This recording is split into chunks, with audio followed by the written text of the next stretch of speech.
Capítulo cuarto. El amor en el matrimonio. Todo lo dicho no basta para manifestar el evangelio del matrimonio y de la familia si no nos detenemos especialmente a hablar de amor.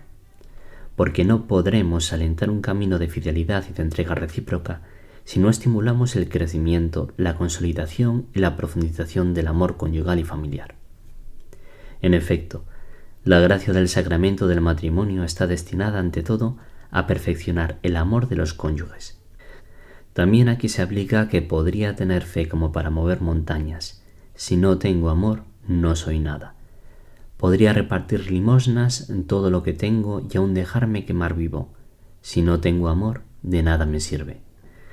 Una de las más utilizadas aparece muchas veces desfigurada. Nuestro amor cotidiano.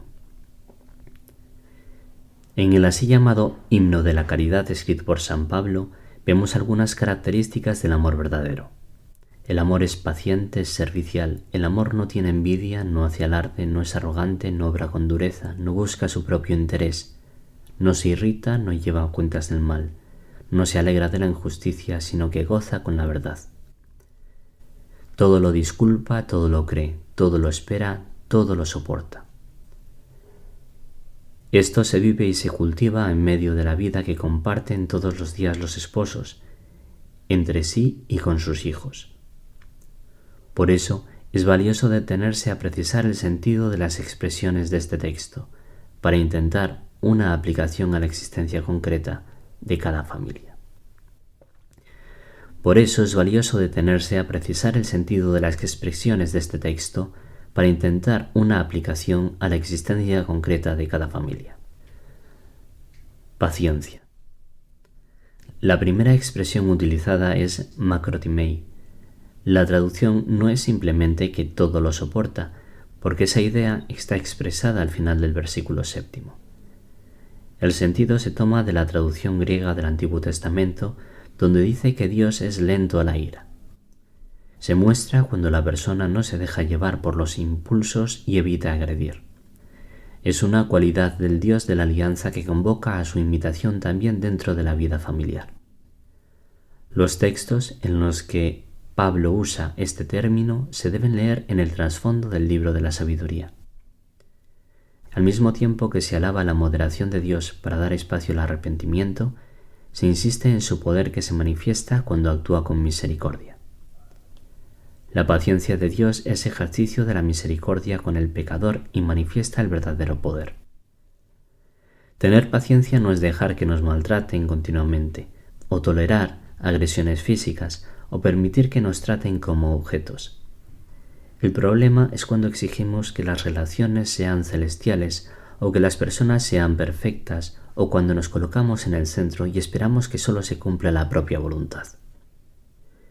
Entonces, todo nos impacienta, todo nos lleva a reaccionar con agresividad. Si no cultivamos la paciencia, siempre tendremos excusas para responder con ira y finalmente nos convertiremos en personas que no saben convivir, antisociales, incapaces de postergar los impulsos y la familia se volverá un campo de batalla. Por eso, la palabra de Dios nos exhorta: desterrad de vosotros la amargura, la ira, los enfados e insultos y toda la maldad. Esta paciencia se afianza cuando reconozco que el otro también tiene derecho a vivir en esta tierra junto a mí, así como es. No importa si es un estorbo para mí, si altera mis planes, si me molesta con su modo de ser o con sus ideas, si no es todo lo que yo esperaba. El amor tiene siempre un sentido de profunda compasión que lleva a aceptar al otro como parte de este mundo, también cuando actúa de un modo diferente a lo que yo desearía. Actitud de servicio. Sigue la palabra resetetuai, que es única en toda la Biblia, derivada de restos, persona buena que muestra su bondad en sus obras. Pero por el lugar en que está, en estricto paralelismo con el verbo precedente, es un complemento suyo. Así, Pablo quiere aclarar que la paciencia, nombrada en primer lugar, no es una postura totalmente pasiva, sino que está acompañada por una actividad, por una reacción dinámica y creativa ante los demás. Indica que el amor beneficia y promueve a los demás. Por eso se traduce como servicial. En todo el texto se ve que Pablo quiere insistir en que el amor no es solo un sentimiento, sino que se debe entender en el sentido que tiene el verbo amar en hebreo. Es hacer el bien. Como decía San Ignacio de Loyola, el amor se debe poner más en las obras que en las palabras. Así, puede mostrar toda su fecundidad y nos permite experimentar la fidelidad de dar, la nobleza y la grandeza de donarse sobreabundantemente, sin medir, sin reclamar pagos, por el solo gusto de dar y de servir, sanando la envidia. Luego se rechaza como contraria al amor una actitud expresada como zeloi, celos, envidia. Significa que en el amor no hay lugar para sentir malestar por el bien de otro. La envidia es una tristeza por el bien ajeno que muestra que no nos interesa la felicidad de los demás, ya que estamos exclusivamente concentrados en el propio bienestar. Mientras el amor nos hace salir de nosotros mismos, la envidia nos lleva a centrarnos en el propio yo. El verdadero amor valora los logros ajenos, no lo siente como una amenaza y se libera del sabor amargo de la envidia. Acepta que cada uno tiene dones diferentes y distintos caminos en la vida. Entonces, procura descubrir su propio camino para ser feliz, dejando que los demás encuentren el suyo. En definitiva, se trata de cumplir aquello que pedían los 2 últimos mandamientos de la ley de Dios. No codiciarás los bienes de tu prójimo, no codiciarás la mujer de tu prójimo, ni su esclavo, ni su esclava, ni su buey, ni su asno, ni nada que sea de él. El amor nos lleva a una sentida valoración de cada ser humano, reconociendo su derecho a la felicidad. Amo a esa persona, la miro con la mirada de Dios Padre que nos regala todo para que lo disfrutemos. Entonces acepto en mi interior que pueda disfrutar de un buen momento.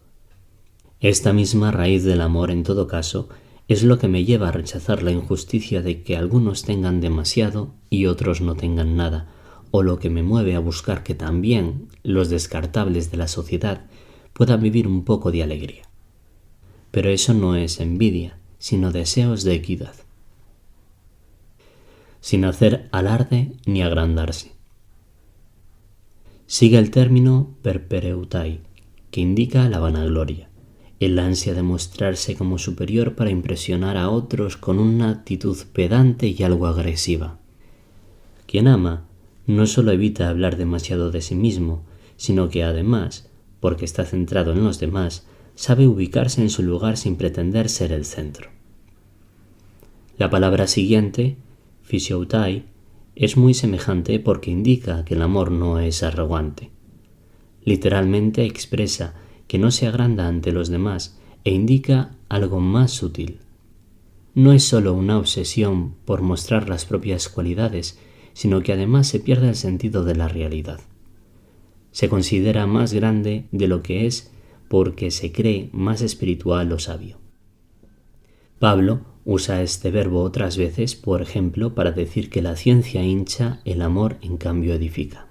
Es decir, algunos se creen grandes porque saben más que los demás y se dedican a exigirles y a controlarlos, cuando en realidad lo que nos hace grandes es el amor que comprende, cuida, protege al débil.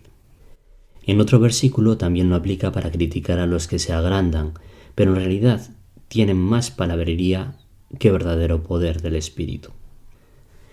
Es importante que los cristianos vivan esto en su modo de tratar a los familiares poco formados en la fe, frágiles o menos firmes en sus convicciones.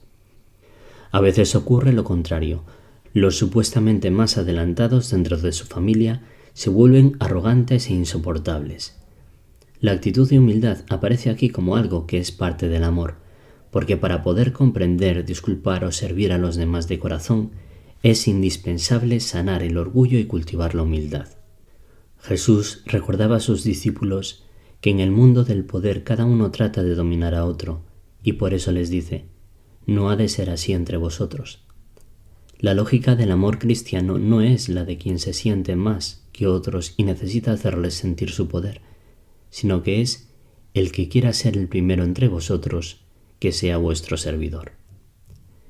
En la vida familiar no puede reinar la lógica del dominio de unos sobre otros, o la competición para ver quién es más inteligente o poderoso, porque esa lógica acaba con el amor. También para la familia es este consejo: Tened sentimientos de humildad unos con otros, porque Dios resiste a los soberbios, pero da su gracia a los humildes. Amabilidad.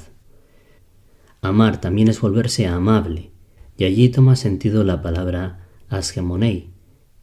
Quiere indicar que el amor no obra con rudeza, no actúa de modo descortés, no es duro en el trato. Sus modos, sus palabras, sus gestos son agradables y no ásperos ni rígidos. Detesta hacer sufrir a los demás. La cortesía es una escuela de sensibilidad y desinterés, que exige a la persona cultivar su mente y sus sentidos, aprender a sentir, a hablar y en ciertos momentos a callar. Ser amable no es un estilo que un cristiano puede elegir o rechazar. Como parte de las exigencias irrenunciables del amor, todo ser humano está obligado a ser afable con los que le rodean. Cada día, entrar en la vida del otro, incluso cuando forma parte de nuestra vida, pide la delicadeza de una actitud no invasora que renueve la confianza y el respeto. El amor, cuando es más íntimo y profundo, tanto más exige el respeto de la libertad y la capacidad de esperar que el otro abra la puerta de su corazón. Para disponerse a un verdadero encuentro con el otro, se requiere una mirada amable puesta en él. Esto no es posible cuando reina un pesimismo que destaca defectos y errores ajenos, quizá para compensar los propios complejos. Una mirada amable permite que no nos detengamos tanto en sus límites y así podamos tolerarlo y unirnos en un proyecto común, aunque seamos diferentes. El amor amable genera vínculos, cultiva lazos, crea nuevas redes de integración, construye una trama social firme. Así, se protege a sí mismo, ya que sin sentido de pertenencia no se puede sostener una entrega por los demás. Cada uno termina buscando solo su conveniencia y la convivencia se torna imposible.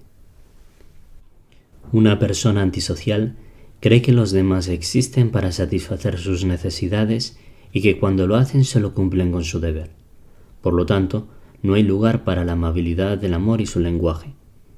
El que ama es capaz de decir palabras de aliento que reconfortan, que fortalecen, que consuelan, que estimulan. Veamos, por ejemplo, algunas palabras que decía Jesús a las personas. Ánimo, hijo, qué grande es tu fe. Levántate, vete en paz. No tengáis miedo. No son palabras que humillan, que entristecen, que irritan, que desprecian. En la familia hay que aprender este lenguaje amable de Jesús.